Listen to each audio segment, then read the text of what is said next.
Hello everyone, welcome to One Stop Solution. Today in this video, I'm going to show you how to create social media trending images using Bing AI. So without any further ado, let's get started. Open up your browser and type in Bing AI. Select the first website and go through images. Click on Create to get into the interface of Bing AI.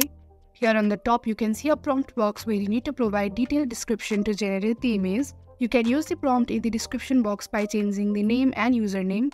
For now, I have already copied the prompt, so I'm simply going to paste it.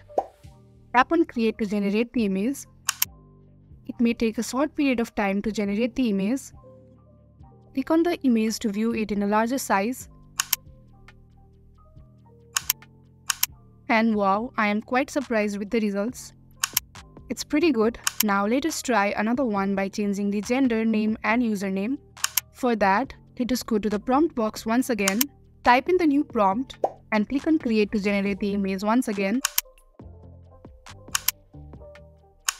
And as you can see, the results are even better. The results are very precise with the prompt. And that is how you can easily create trending social media images using Bing AI. If you like this sort of content, then make sure to subscribe to One Stop Solution and let me know in the comment box what you think about Bing AI. Thank you for watching.